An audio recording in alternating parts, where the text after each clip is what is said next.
Pois não vê que uma senhora de Bagé, fazendeira, veio com a filha, menina encantadora de seus 10, 11 anos por aí, a Porto Alegre, a fim de tratar de uns assuntos importantes. Como tinha pressa, tomaram um avião. No aeroporto Salgado Filho entrou num táxi desses cor de abóbora e mandou tocar para o centro, pela Farrapos. Mas o motorista era desses índios chatos, de tão teimosos, que implicam com tudo e por nada. Dobrou logo à direita e entrou pelo 4º distrito para ser na Voluntários. A senhora não gostou, mas como era mulher fina, apenas observou. Eu pedi pela Farrapos. Pediu, mas por aqui é mais rápido, disse o motorista bem sério. E assim o diabo do homem foi contrariando a senhora em tudo. Ela pediu para parar, comprar um jornal. E ele disse que no centro tinha jornal a Bosch. Quis comprar fruta e ele também não parou, dizendo que aquelas estavam podres e que no mercado tinha mais e melhor. E avisou também que não tinha troco e que não aceitava moedas, e assim por diante. O tipo do murrinha mesmo. Mas o melhor foi quando, na Voluntários da Pátria, começaram a aparecer nas calçadas essas moças que se esteiam para fora, tudo rebolhando a bolsinha. A menina se interessou. Mãe, quem são essas moças?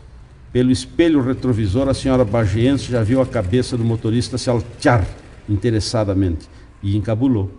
Vai então respondeu, são moças que vão fazer compras. Não minta para a criança, se meteu o chato. E para a menina, minha filha, essas moças são prostitutas, estão aí catando freguês. Novamente para a mãe, sempre pelo espelho. Não vê que a criança cresce e descobre que a própria mãe lhe andou mentindo? E aí, com que cara a senhora vai ficar, hein? A senhora não cabia mais em si de encabulamento. A menininha inocente perguntou, mas mãe, essas moças não ganham filho? Aí a senhora não se conteve, sem olhar para o chato, respondeu calmamente para a filha, ganham sim, minha filha, e eles crescem e depois viram tudo motorista de táxi.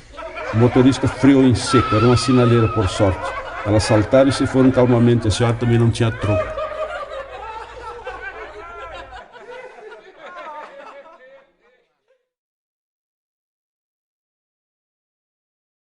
O índio velho Paixão Cortes anda sempre furungando atrás dessas questões de danças e cantos dos antigamentos. Se sabe de algo por ouvir dizer, se larga para Bossoroca, onde o cabrito não berra e o tatu não sai da toca, ou para cima da serra, não importa onde, de calça cola fina, de bombacha ou de smoking. O Paixão Cortes de smoking é a mesma coisa que estrogonofe de charque. O bicho velho está sempre com a atenção nessas coisas. Esses tempos alguém veio falar para ele que lá no interior de São Corcovo tinha uma canção muito antiga que estava se perdendo, já poucos sabiam a letra, mas no passado, no tempo do falecido Getúlio, todo mundo cantava. O Paixão ficou de orelha em pé, perguntou o nome. É o Virudu, respondeu o informante, grosso como suvelo de charqueada. Aí o Paixão se agachou a perguntar um monte de coisa, se era canto conhecido de todos, se era antigo, se não era feito por alguém ali da região, se exigia roupa especial, enfim, essas coisas que os folcloristas gostam de saber em suas pesquisas.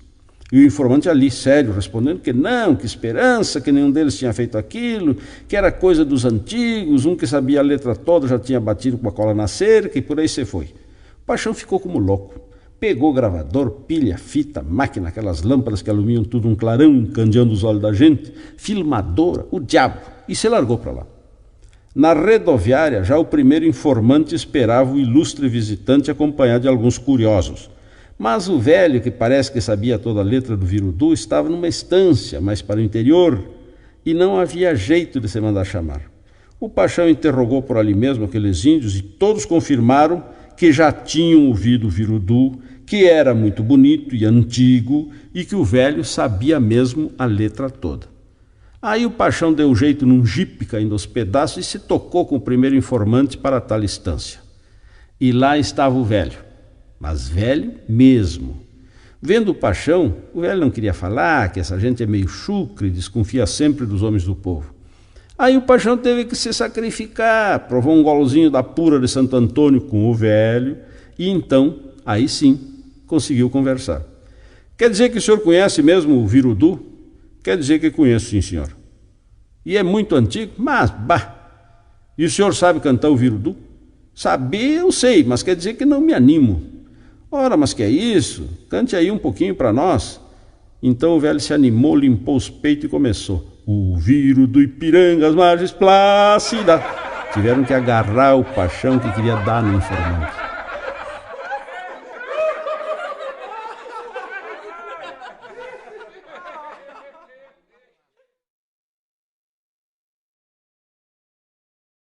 Existem muitas histórias sobre o grande vulto que foi José Antônio Flores da Cunha.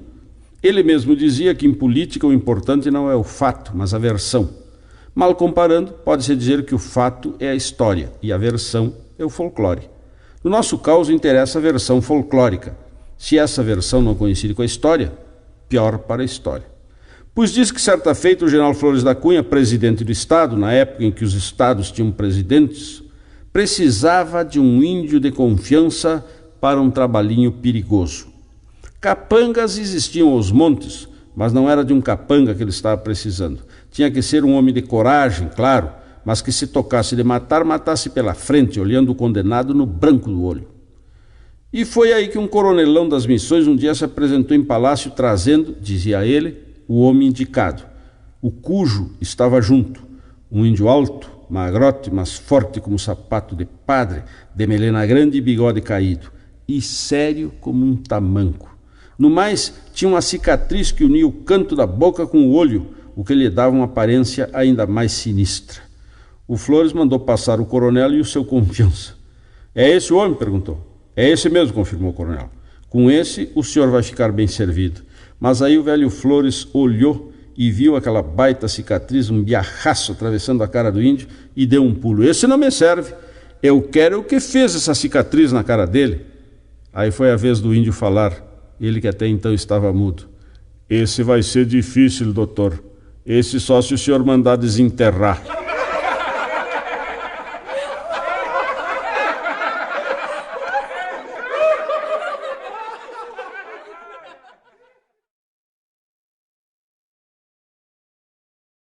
A velhinha fazendeira estava reunida com as filhas, todas casadas, e uma delas disse, mamãe, a senhora precisa ir a um ginecologista. O que é isso, gurias? É um médico de senhoras. Todas nós vamos de vez em quando, e a senhora nunca foi. Se o pai de vocês me levar, eu vou. Tu me leva, meu velho? Eu levo, disse o velho que estava ali por perto. E levou, os dois bem velhinhos de cabeça branca. Ele ficou na recepção e daí a pouco ela foi chamada. Entrou e o médico ficou louco de pena daquela senhora tão velhinha ali para um exame ginecológico. O nome ele já tinha na ficha e perguntou, que idade a senhora tem? 77 anos, respondeu a velhinha bem contente. Casada? Há 57 anos com esse homem velho que está aí na frente. Vocês têm orgasmo? De um momento. A velhinha levantou, foi até a porta e perguntou bem alto, meu velho, nós temos orgasmo? Não, só Unimed, disse o velhinho lá do fundo da sala.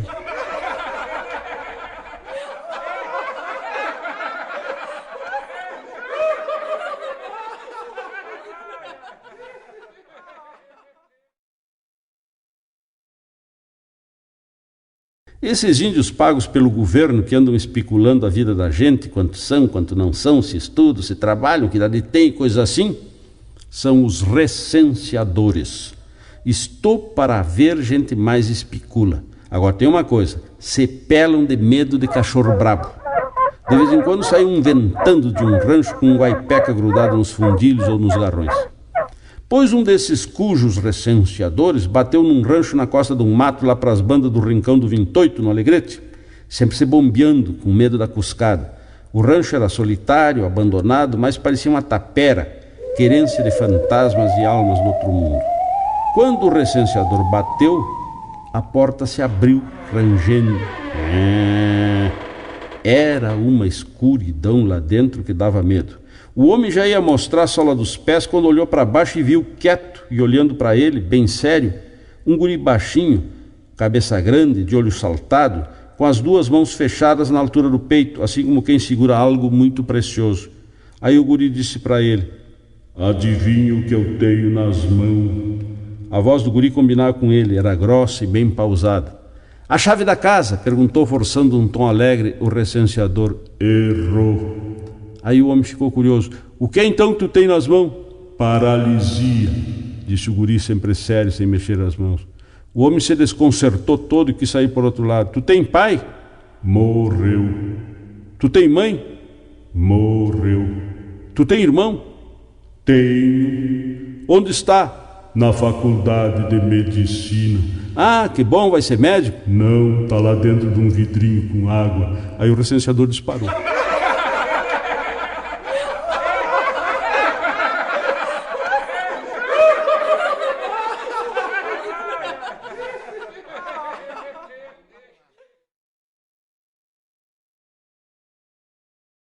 O coronel Bicaco ganhara o seu título em revoluções e era estanceiro, ervateiro e bolicheiro forte no local onde hoje está a bela e hospitaleira cidade que tem o seu nome.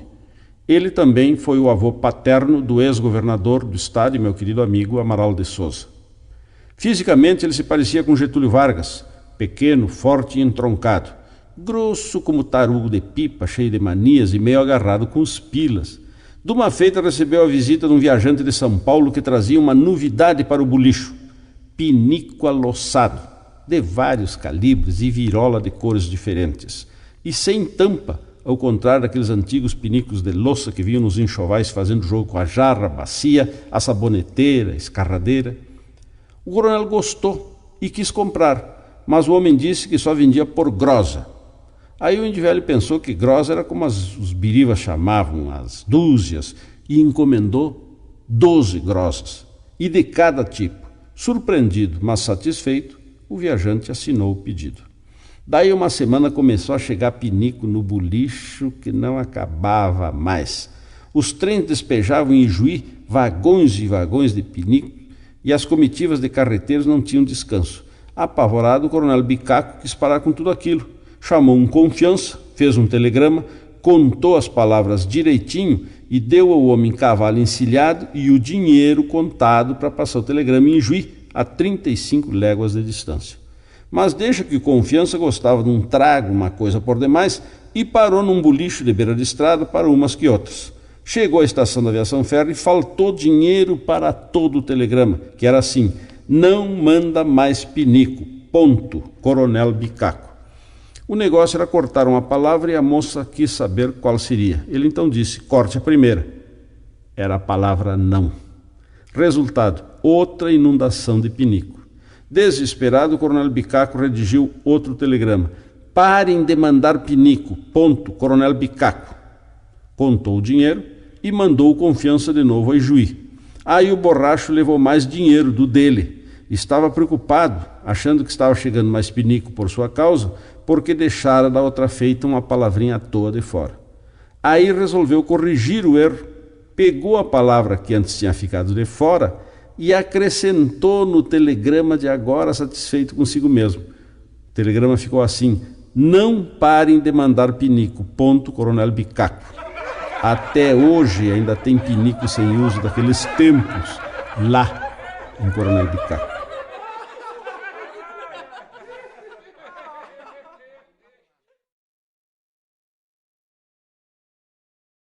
Diz que certa feita um índiozinho chegou para o cacique da tribo, que era pai dele, e perguntou: pai, por que os brancos têm uns nomes tão lindos, simples, e nós, os índios, temos uns nomes tudo esculhambado? O pai então explicou, delicadamente: não, meu filho, isto é cultura indígena. Quando a mãe vai ganhar um bebê aqui na tribo, o pai tem que estar lá dentro da cabana. Quando nasce o índiozinho, o pai sai para o pátio e a primeira coisa que ele vê será o nome do viventezinho. Mas a maninha se chama Nuvem Rosada. Justamente, quando a maninha nasceu, o pai, ao sair da cabana, viu uma linda madrugada de primavera toda colorida. Vai daí o nome, Nuvem Rosada. O nome é sempre a primeira coisa que o pai vê quando a criança nasce. Mas o maninho se chama Cervo Veloz. A mesma coisa, meu filho. Quando o maninho nasceu, o pai saiu da cabana e a primeira coisa que viu foi um cervo que passou correndo na beira do mato. Daí o nome, Cervo Veloz. E depois de uma pausa, vendo que o filho continuava matutando, ainda perguntou: entendeu, cachorro emendado?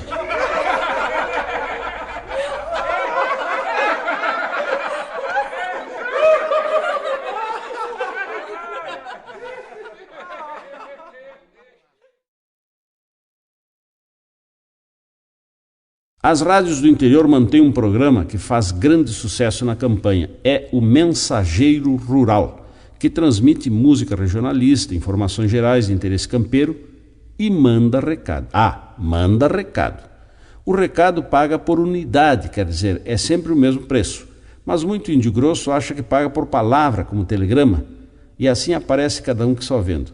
Um índio velho queria comprar arreios de carroça de um conhecido no 28, lá no Alegrete, mas só compraria se comprasse antes um burro no Passo Novo. Assim que adquirisse o animal, mandaria avisar o vendedor dos arreios. Finalmente a compra aconteceu e ele mandou pelo mensageiro esta joia de aviso. Atenção, atenção, fulano de tal no rincão do 28. Atenção, atenção, Estância X no rincão do 28, fulano de tal. Fiquei burro, mande arreios. Houve gente que o viu e custou entender. O pessoal da campanha por economia de serviço gosta de comprar tripas de porco no Povo para fazer linguiça. É uma enfiada de tripa seca, branca, que alguns bolichos vendem aos metros. Pois um índio veio do Pai Passo comprar umas tripas quando soube que o capataz de um estanceiro amigo falecera repentinamente. Imediatamente mandou aviso pelo mensageiro rural. Alô, alô, fulano de tal, Estância X no Pai Passo. Alô, alô, Pai Passo, atenção, Estância X, seu fulano de tal. Seu capataz morreu hoje de manhã na Santa Casa. Vou no ônibus da tarde levando as tripas para linguiça. Não tinha nada que ver uma coisa com a outra, mas ficou misturado do jeito que foi feita a transmissão. Usa-se muito na passagem do ônibus botar um saco na porteira das estâncias e recolhê-lo na volta do coletivo. Um charque, abóbora, um queijito, coisa assim para os parentes da cidade, no povo, como se diz. Pois um índio grosso estava tratando da compra de uma égua e de um cavalo para um compadre, mas o negócio estava meio enrolado, difícil de sair. E o comprador lá nos cafundó do Judas, ansiado, sem saber se comprava ou não os animais. Aí recebeu este rico aviso. Alô, alô, fulano de tal, Estância X no rincão tal. Alô, alô, rincão tal, Estância X, fulano de tal. Mandei saco porteira Belarmina. O negócio da égua está aberto. O negócio do cavalo está duro, mas está para ti. Até hoje o Alegrete ri dessa história.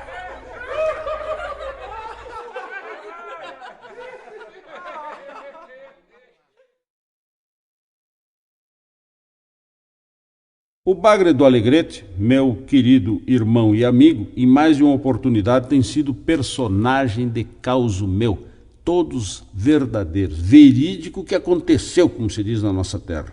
Pois não vê que o Bagre e o Carlinhos Amaro resolveram ir a uma das Califórnias da canção em Uruguaiana, não sei se é de número 6 ou 7.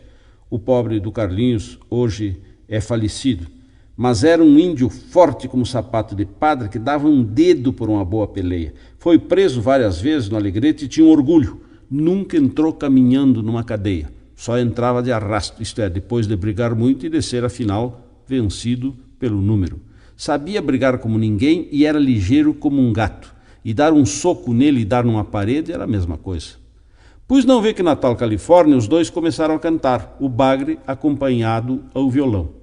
E juntou gente, claro. Aí chegou o talo Pereira, com que a coisa que já vinha buena ficou melhor ainda. Haviam as moças lindas por ali e, naturalmente, alguns bobalhões que não gostaram do sucesso que os Três Tauras estavam fazendo com as meninas. Numa dessas, depois que o Bagre Velho cantou lindo demais, uma das moças se entusiasmou. Tirou do cabelo uma bela rosa colorada e deu ao Bagre com um sorriso. Minto, não deu. Porque no que ela alcançou a flor, um dos bobalhões manoteou na mão da moça e saiu com a rosa na mão. O Bagre não gostou, mas como estava num desses dias bons, onde tudo corre lindo, reclamou delicadamente. Companheiro, a rosa é minha. A moça quis dar para mim. É, mas agora é minha, disse o chato. Por quê? Vais querer briga? Aí o Bagre pensou e resolveu dar uma lição no infeliz. Não, eu não brigo. Eu toco violão. Para brigas eu tenho o meu assessor pugilístico. E quem é? Indagou o fanfarrão de queixo erguido, desafiador. Toda a roda estava prestando atenção, espantada com o rumo que as coisas tinham tomado. Então o Carlinhos Amaro, que estava saindo da bainha, seco por uma pobre peleia, tirou do ombro um palinha colorado com faixas pretas, que depois até ele me deu, e disse simplesmente, sou eu. Então o chato cometeu um erro bárbaro. Quis armar os braços para dar um soco, mas nem chegou a se mexer, porque levou um murro no meio da cara que arrebentou nariz e dente e caiu sentado de bunda no chão, sem nem entender direito o que tinha acontecido. Apavorado, ainda reclamou: mas eu estava brincando. Calmamente o Carlinhos Amaro botou de novo o Palinha Colorado no ombro, censurando amavelmente o boca aberta. Mas não, companheiro, com essas coisas a gente não brinca. Enquanto isso, o Bagre recolhia do chão a rosa que tinha voado longe.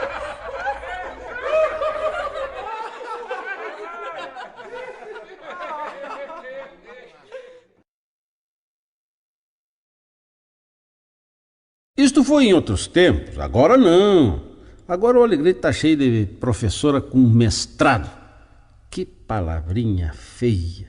Mas naqueles tempos, um oficial foi transferido para o Alegrete e botou os filhos num colégio, ainda no tempo da palmatória e do reguaço.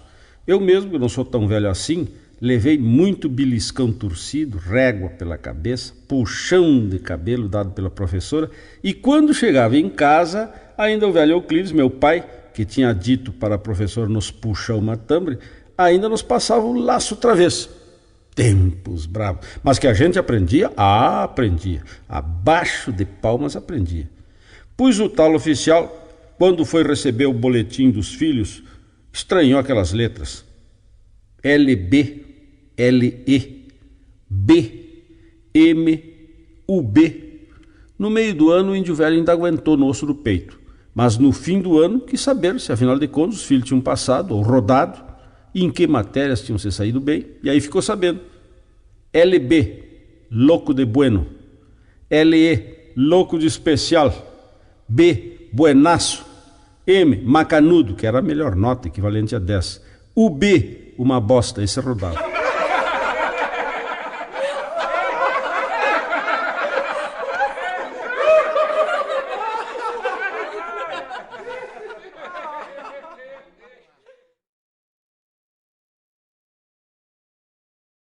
Este caos é rigorosamente verdadeiro e aconteceu em São Gabriel. Não dou os nomes porque não sou bobo nem nada, mas que aconteceu, aconteceu. Um casal, ele estanceiro forte, tinha como criada de dentro de casa uma chinoquinha dos seus 16, 17 anos, estourando o vestido nas costuras, que era as confiança da patroa. Um dia, qual não é a surpresa desta, quando a chinoquinha veio lhe pedir as contas, chorando porque tinha que ir embora, porque não é, e a patroa ficou sabendo que a menina estava fugindo do cerco insistente do patrão. Comovida com a atitude da criada, solidária como mulher e irritada como esposa, resolveu se vingar do marido. Disse para a chinoquinha: a próxima vez que ele te convidar, tu aceita. Manda ele passar no teu quarto depois que eu dormir. Mas, patroa, faz o que eu te digo, minha filha, que quem vai estar na tua cama no escuro, vou ser eu e não tu. Dito e feito. Depois da cesta já andava o bicho velho errando manotaço na chinoquinha. Quando viu o começo do seu sonho realizado, não coube em si de contente. Tomou banho, fez a barba, trocou de roupa e penteou-se, ele que não era muito chegado a esses asseios. A mulher fingiu que estranhou. Que é isso, homem de Deus? Vai a alguma festa? Festa nada, mulher. Um homem não pode ser caprichoso sem ter que ir a uma festa. Na hora da janta comeu bem, tomou um bom vinho, sem nem olhar para a chinoquinha que servia os pratos. A mulher lhe disse: tu vai ao clube hoje jogar truco? Eu estou caindo de cansado e ainda mais com esse vinho, vou dormir assim que der um jeito na casa. O sorro velho sorriu satisfeito. Tudo vinha ao encontro dos seus planos. Também pudera, tu te mata trabalhando, tem mais é que dormir mesmo cedo, para amanhã estar bem disposta para o teu maridinho. Depois de a casa arrumada, a patroa e a empregada trocaram de lugar. Uma se deitou na cama da outra e se tapou bem. Lá pelas 10:30 da noite chegou o índio velho de mansinho, olhou e viu a esposa, a sono solto na cama dele, embrulhado nos lençóis, e se foi pé ante pé para o quarto dos fundos, pegado na cozinha, onde dormia a criada. Quando ele abriu a porta, ela se mexeu na cama, mas ele impôs silêncio, dizendo: shh, sou eu. E já pelando as botas e as bombachas, esfregando as mãos e repetindo: isso é vinho de outra pipa, isso é vinho de outra pipa. E se atracou como um peão por dia, sempre repetindo: isso é vinho de outra pipa, isso é vinho de outra pipa. Depois do serviço feito, a chinoquinha, Para surpresa dele, tirou debaixo do travesseiro um rabo de tatu da grossura de um pulso e aí falou, por primeira vez: eu vou te dar vinho de outra pipa, ordinário. E baixou-lhe o rabo de tatu pelo meio das orelhas, pelas paletas, pelo fio do lombo, pelas polpas, e sempre dizendo: toma vinho de outra pipa, toma vinho de outra pipa. E dele laço. Até hoje, em São Gabriel, quando esse pobre próximo fala em vinho, não falta um gaiato para perguntar se não é o famoso vinho de outra pipa.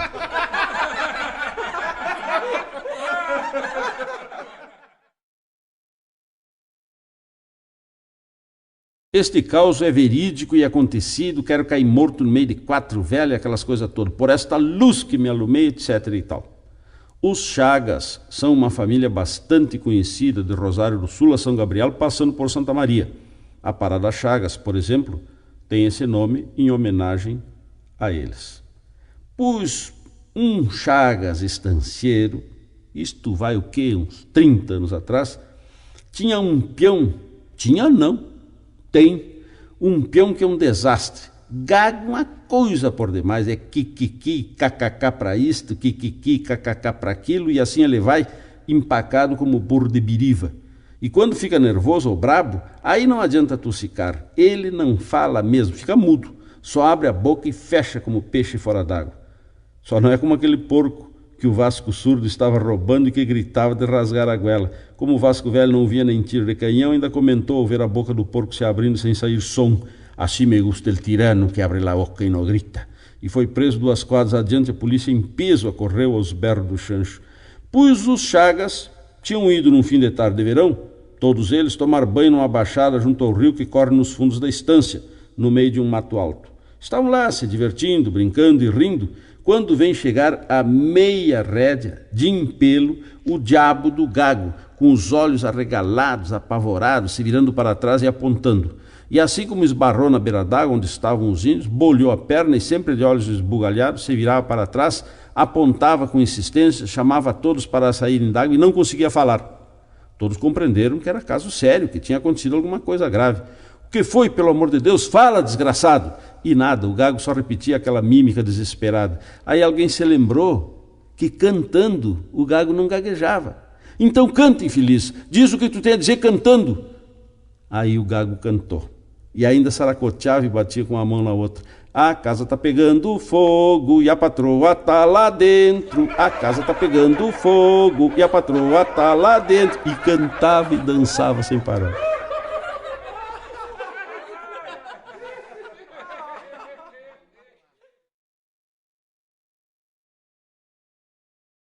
Quando o doutor José Antônio Flores da Cunha, general honorário do Exército Brasileiro e homem de grande bravura pessoal, foi presidente do Estado, na época em que o Rio Grande do Sul tinha presidente, surgiram muitas histórias a seu respeito, contadas até hoje por aí. Uma das mais lindas é a história da mãe do Zeca. O doutor Flores não era de laçar com suvel curto, mas por outro lado se deixava levar pelo coração. Um gauchão, no melhor sentido do termo. Cabeça quente, era capaz de tudo. Tratado com jeito, chegava a chorar de emoção. Pois diz que de uma feita prenderam um moço jornalista pelas missões. O rapaz andava atacando o intendente local e tocando ferro no próprio Flores da Cunha. Prenderam o moço e assim como o prenderam, correu a voz que iam passar a gravata colorada no moço, cujo apelido em família era Zeca. Num belo dia bateu no palácio aqui em Porto Alegre uma senhora pobre, mas de personalidade muito forte, que iria porque queria falar com o Dr. Flor, como ela dizia. Tentaram atacar e tal, mas ela fez tanto barulho que o próprio presidente veio ver o que se passava. Ao ver Flores da Cunha em pessoa, a mulher se soltou dos braços do segurança e se veio em firra. O senhor é que diz que é o Dr. Flor? Eu sou Flores da Cunha, disse o presidente, sério, meio emburrado. Pois é com o senhor mesmo que eu vim falar. Eu sou lá de Santo Ângelo, a polícia prendeu o meu Zeca e agora diz que o senhor vai mandar degolar. Eu não mando degolar ninguém. E o que é que o seu Zeca fez, ainda que mal pergunte? Andou falando mal do senhor no jornal dele. Ah, é? E a senhora quer que eu perdoe um anjo desse? Ele não é anjo, mas é meu filho. E eu não quero que ele seja degolado. O Flores, que no fundo era um baita sentimental, gostou de ver aquela mãe peleando pelo filho. Já estava resolvido, mas antes ainda quis indicar com a mulher. E a senhora não tem marido? Porque veio a senhora mesmo falar comigo. Ué, me admira o senhor, um gaúcho, me perguntar isso. Não sabe que é a vaca quem berra pelo terneiro? O Dr. Flores da Cunha mandou soltar o Zeca, que continuou tocando ferro nele e ainda pagou passagem de volta para a mulher.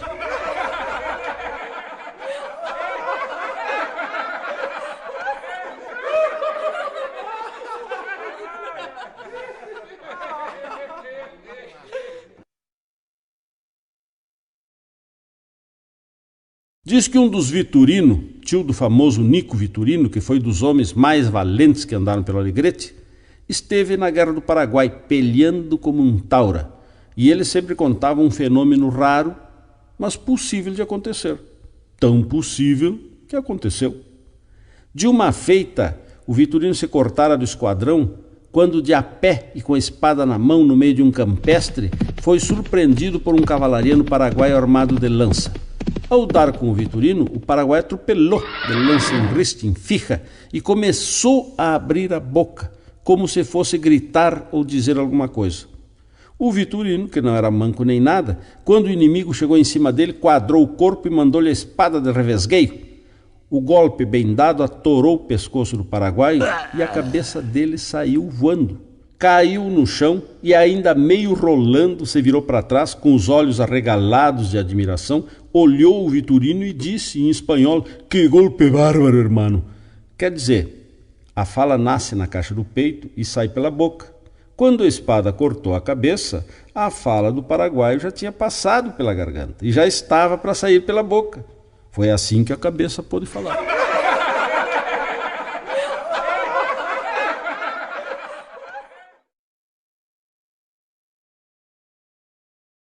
Este caso é absolutamente autêntico e me foi contado pelo grande e saudoso Leopoldo Rachier, o orgulho de Pelotas, e ele dava nome, lugar e tudo. Diz que em São Cepé, ali para as bandas do Formigueiro, um estancieiro, ao morrer, deixou para 2 filhos e uma filha uma estância povoada com 62 quadras de sesmaria, ou seja, uma senhora estância. Mas os filhos, que nunca tinham se preocupado com trabalhar, viviam apenas para comer e dormir. Aliás, mais para comer do que para dormir. Não sabiam fazer nada de lida campeira. E assim, sem vender uma cabeça de gado, foram simplesmente carneando os bois e vacas e comendo.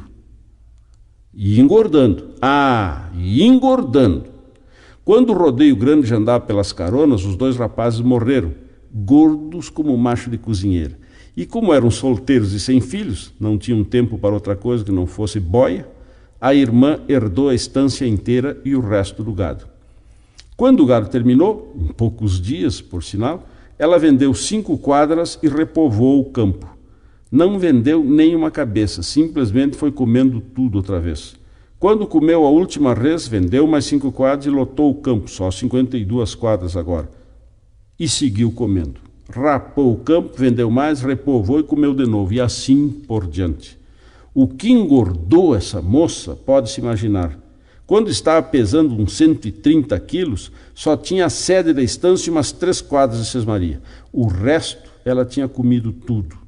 Mas aí teve uns troços, um desmaio, e caiu dura no chão.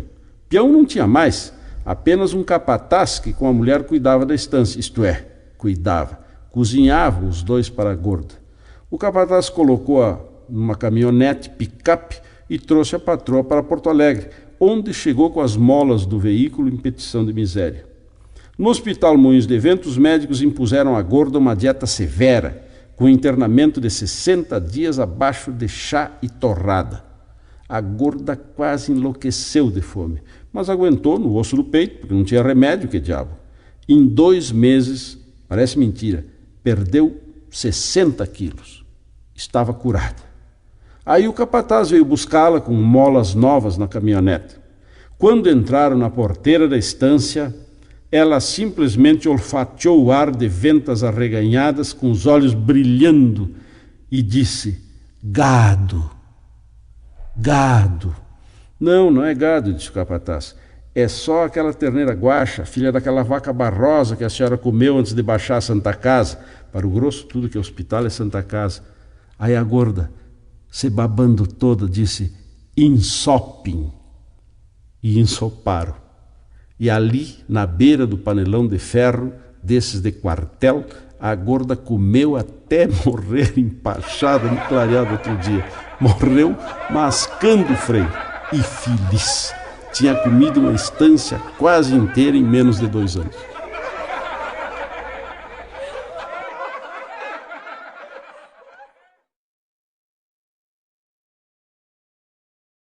O bacudo, o grosso do interior do município do Alegrete, também chamado de guizo e mais raramente de baiquara, muitas vezes não diz Ibirapuitã para designar o grande rio que enlaça e banha a querência alegretense. Diz Virapuitã. Coisas da herança portuguesa, troca do V pelo B e vice-versa ao contrário, também diz vergamota, estrivo, guavirova, bassoura, barrê, bolante, coisitas assim. Pois não vê que um bacudo desse chegou com uma carroça dessas com guarda de tábua, diante da delegacia de polícia do Alegrete, onde estava o comissário Carbone, surdo de uma orelha e que da outra não via nada. O bacudo trazia um vulto estendido e tapado com uma bolsa de lã dessas compridas, usada em comparsa de esquila. O Carbone velho chulhou a carroça, o vulto, e já saiu aos berros com o bacudo, porque surdo só fala gritando. O que foi? O bacudo deu um salto para trás com aquele estouro nos ouvidos e disse: um corpo estava boiando de barriga para cima lá no Passo dos Britos. Tá morto! Tornou a berrar o Carbone. Mais que morto, morto e pelado. Acho que comeu melancia e foi nadar, deu-lhe uma congestão e adiós, tia Chica. De que sexo é? Quis saber o Carbone. O quê? Estranhou o bacudo. É homem ou é mulher? De tanto que a autoridade gritava, já estava juntando gente. E o índio grosso cada vez mais constrangido. Deus o livre que fossem pensar que ele estava sendo preso. Não deu para ver, disse timidamente. Como não deu para ver? Não estava pelado? Entre homem e mulher há uma diferença. Aí o bacudo não se sofreu. Havia.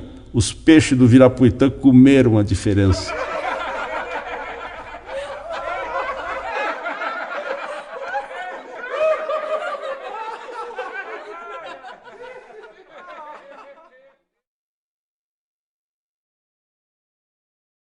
O maior churrasco que eu já vi na minha vida e que ajudei a assar foi no Alegrete, na Semana Farroupilha do primeiro mandato do prefeito Piola. Ele queria que fosse um churrasco que ficasse na história. E foi. Ficou na história e até na geografia do pago. Pedimos uns bois gordos para uns estancieiros amigos e começaram a nos oferecer tantos bichos que a prefeitura poderia virar estância se quisesse. Eram bois, capões, cordeiros, porcos, frangos que não acabavam mais. Depois de 100 bois e mais de 200 capões, começamos a refugar. Em suma, carneamos dessa feita 104 bois e mais de 200 e tantos capões e cordeiros, 34 porcos, e perdi a conta dos frangos e galinhas gordas, umas poedeiras, ainda com o oveiro recheado. O carneador mais abostado trocou de faca um mundo de vezes e uma chaira que nos servia terminou tão fina que mais parecia um fio de arame desses de alambrado. Para assar toda essa carne, trouxemos as retroescravadeiras da prefeitura e abrimos um valo de uns 2 quilômetros de comprimento com 2 metros de largura e 1 de fundura, ali na sede campeira do CTG Farroupilha, perto do rio Ibirapuitã. Derrubamos um capão de mato inteiro para fazer lenha, hoje se ergue no local um conjunto habitacional, e para salgar a carne, contratamos 3 aviões desses que atiram insumo nas lavouras de arroz do município. Lotamos os tanques dos aviões com salmoura da Buena, e eu, aqui debaixo, com um rádio de vai e volta, controlava os pilotos. Atenção, mais salmoura no setor A da churrasqueira. E lá vinha um avião roncando, dando um rezante, e era aquela nuvem de salmoura que tapava tudo. O prefeito Piola tinha convidado todo o município, e veio gente de outros pagos, parentes, essas coisas, e a carne era de graça. Só se pagava o trago, porque não conseguimos de graça aquele mundaréu de cerveja e de refrigerantes, mas a canha, a la farta, também ninguém pagava. Bueno, todo mundo comeu carne como se o Alegrete velho fosse acabar. E ainda levaram uns pedaços de churrasco para casa, que um prato especial que se faz é arroz de carreteiro com churrasco que sobra. Mas ficou muita salmoura naquele imenso valão, e com a enchente de São Miguel em fim de setembro encheu tudo, derrubou barranca, emendou com o rio, e o valão virou um arroio de miflor, até com nome, Arroio Churrasqueira, afluente da margem esquerda do Ibirapuitã. Só com um detalhe, é salgado, igualzinho ao mar. Aí começou a aparecer por lá papaterra, marisco, peixe-rei, E não faltou um gaiato que se lembrou de trazer um casal de boto. Fala-se até em tubarão, mas isso eu não vi até hoje. E agora em Diário está tarrafiando tainha no arroz churrasqueira, com os botos repontando os peixes diretamente para as tarrafas. Que coisa, senhor! Até parece mentira!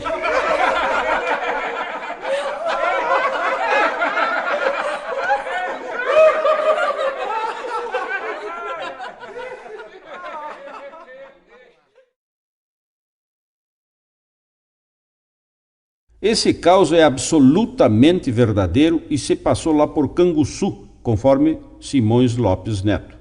Não vê que o gaúcho tem a mania de preparar uns chifres bem grandes, guampa de boi franqueiro, por exemplo, para servir de cantil de cachaça.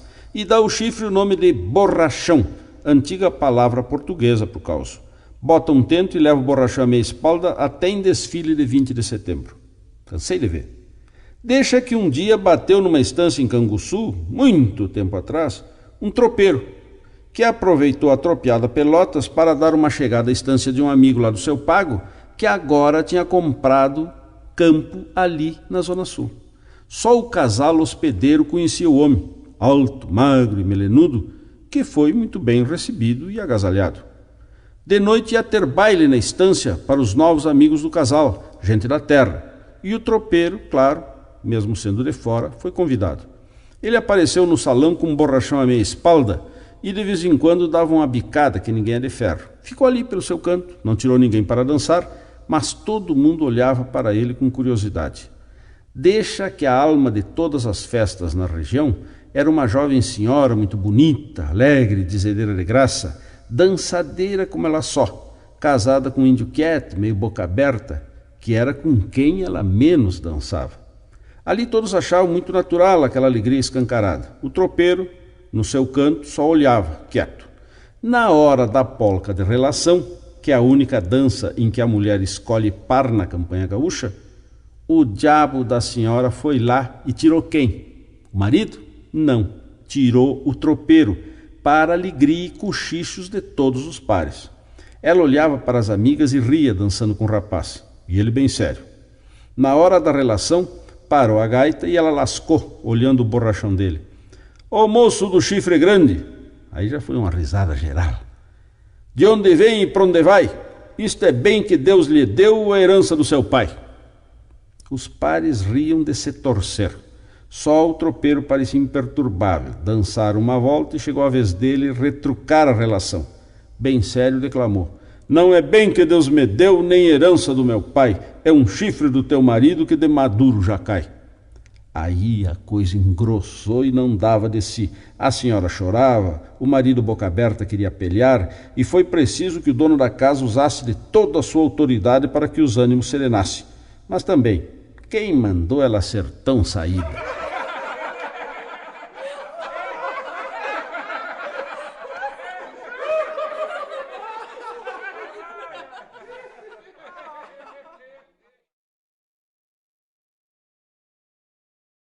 Na campanha todo mundo conhece esses programas de rádio onde se trocam mensagens da cidade para o campo. Ora, no Alegrete eu conheço 2 irmãos, os Macedo, que moram com a mãe, velha e viúva, e que tem uma estanciola no Pai Passo e uma casa na cidade.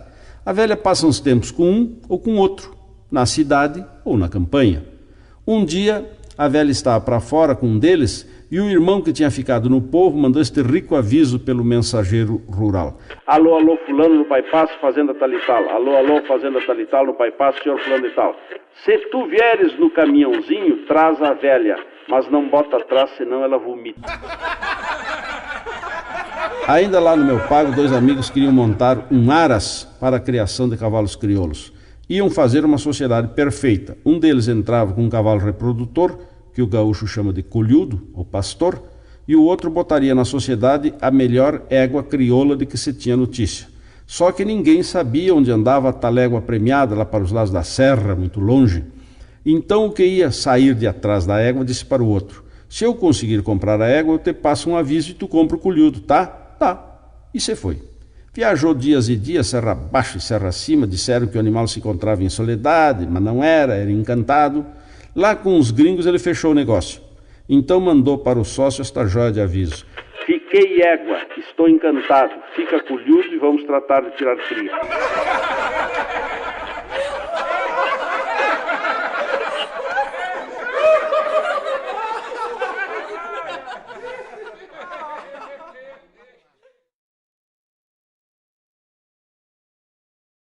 O coronel Maciel foi intendente de Santo Antônio da Patrulha nos bons tempos, quando o intendente era uma espécie de superprefeito com amplos poderes na área de sua jurisdição. Só que o coronel Maciel, casado com a dona Pendoca, era um santo homem, bom de coração, que não queria mal a ninguém, apenas que todos se ajeitassem, que as pessoas não vivessem brigando por bobagens. Seu prazer, calmo e pachorrento, era ficar no gabinete da intendência de manhã com a dona Pendoca enchendo mate para ele. Assim era o coronel Maciel, digno e bom intendente de Santo Antônio da Patrulha. Numa daquelas manhãs pintadas à mão, céu lavado, tudo em calma, o coronel mateava em seu gabinete com a dona Pendoca, tudo em calma. Tudo em calma não. Entrou pela porta se maniando nas cortinas e no tapete de veludo um índio grosso e brabo. Coronel, o metido do Gomes lavrou e plantou naquela área que o senhor conhece entre o meu campo e o dele. Eu sei que ninguém tem documento daquela terra, mas todo mundo sabe, e o senhor também, que eu planto nela e a minha cana faz tempo que está ali. Isso não pode ficar assim. O coronel tirou o beiço da bomba do mate e olhou calmamente para o homem que estava furibundo. O senhor sabe que o senhor tem razão? O homem se deu por satisfeito e se foi à lacria. Não tinha nem terminado o tomate quando a porta se abriu e entrou quem? O próprio Gomes. Coronel, está acontecendo uma barbaridade. O Conrado sempre plantou cana numa área vizinha que não é dele, e agora que eu plantei lá primeiro, ele está virado numa fera e eu tenho direito também de plantar lá, que diabo. O coronel Maciel tirou o beiço da bomba do mate, olhou para ele pensativamente e disse: o senhor sabe que o senhor tem razão?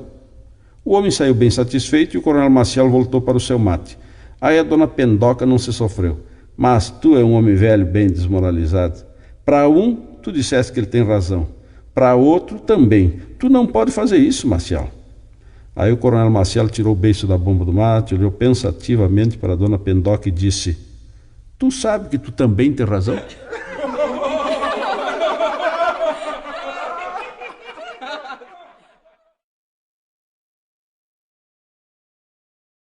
No seu tempo, Uruguaiana teve o grande Candinho Bicharedo, que eu cheguei a conhecer lá por 1942 e do qual guardo um retrato que me foi mandado pelo escritor Urbano Lago Vilela.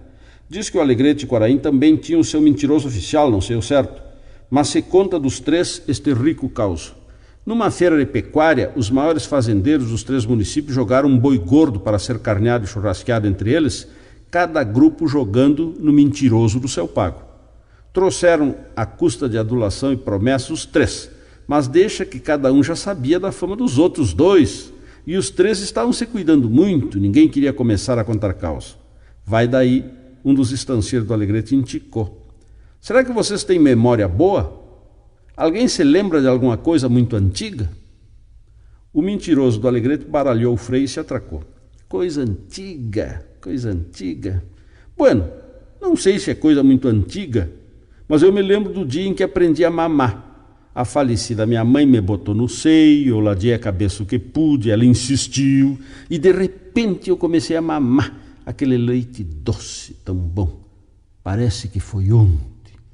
Barbaridade, vai se lembrar de coisa antiga assim no planfa que te lamblanfa. Lembrar de quando aprendeu a mamar, bebezinho ainda.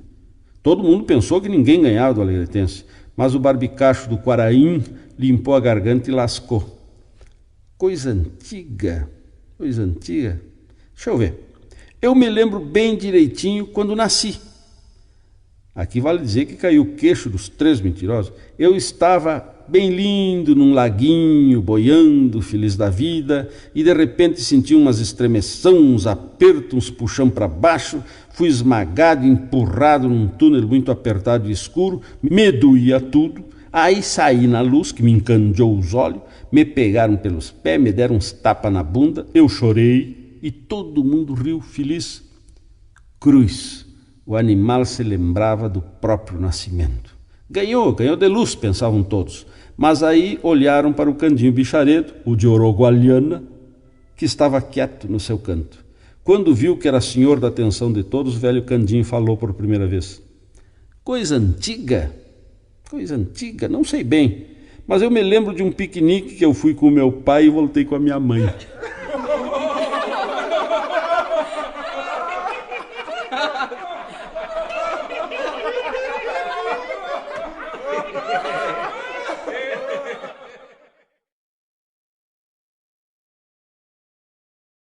Um índio grosso veio ao povo, caminhou a pé o que deu, campeando o endereço, atacou gente, brigadiano para pedir informação, até que chegou a uma casa grande, bonita, antiga, e se agachou a bater palma no portão, sem atinar com a campainha. Lá pelas tantas saiu uma velha com uma vassoura na mão e ele perguntou, é aqui que mora o meu amigo Cordeiro? Não, aqui mora o seu carneiro. É esse mesmo, só que cresceu, disse o índio grosso bem sério.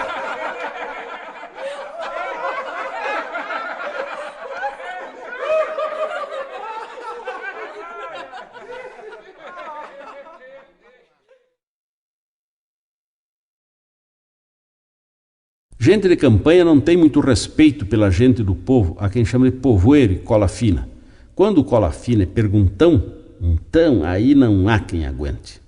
Numa fazenda, certa feita, um cola fina chato viu um gado e perguntou para o fazendeiro. O que comem esses bois? A metade come pasto, disse o fazendeiro, um homem velho, muito calmo.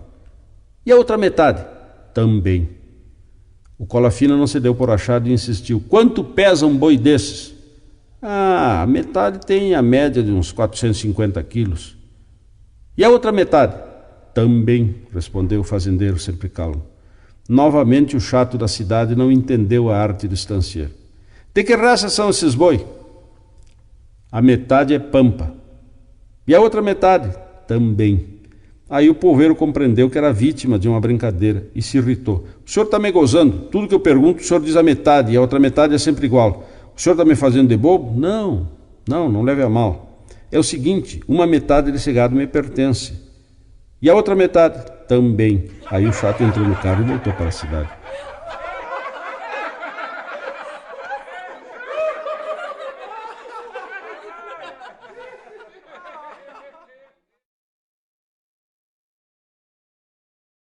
Eu sou dos velhos tempos dos velórios em casa. Morria um cristão, alguém saía para comprar um caixão e roupas e umas fitas, tudo preto. Botava-se no morto uma mortalha, um manto grande, roxo, que não tinha botão nem bolso e que era costurado no próprio defunto. Botava-se uma fita preta na porta da casa. Os que passavam na rua sabiam que naquela casa havia um velório e faziam respeito, sem rir e até sem falar. O caixão no outro dia saía sempre com os pés para a frente e na rua os homens tiravam o chapéu quando passava o cortejo fúnebre. E assim, a pulso, ia até o cemitério. Agora não. A Santa Casa de Uruguaiana, por exemplo, tem muitas capelas, uma para cada velório. E ali as famílias passam a noite, muitas vezes. Serve-se cafezinho, mate amargo, e às vezes aparece alguma canha meio escondida. Mas deixa que tenha aqueles sem famílias que morrem sem ninguém por si. Então, um padre da paróquia uruguaianense, todas as noites, percorre essas capelas para levar algum conforto espiritual aos parentes e rezar pelos que não têm ninguém. Diz que foi numa dessas rondas dentro da noite que o bom padre chegou a uma capela onde se velavam 3 caixões. O padre, surpreso, viu que apenas um homem fazia o velório, curvado perto dos 3 corpos. Chegando mais perto e no mais claro, o padre ficou ainda mais surpreso. A cara do homem dava medo, toda retalhada, cortada e amassada, com a boca quase toda costurada, só deixando um cantinho livre para falar. O sacerdote botou a mão no ombro do homem, já louco de pena. O homem estava todo pilchado e perguntou, apontando um dos caixões, quem é? O meu sogro, disse o gaúcho falando por um cantinho da boca. 50 quadras de campo, tudo povoado. E aquele outro, minha sogra, dona da metade. E aquele ali, minha mulher, herdeira de tudo. Mas que barbaridade, que horrível desastre foi esse que matou a sua família e ainda deixou o senhor assim com a boca costurada? Nada, fui eu que costurei para não ficar me rindo.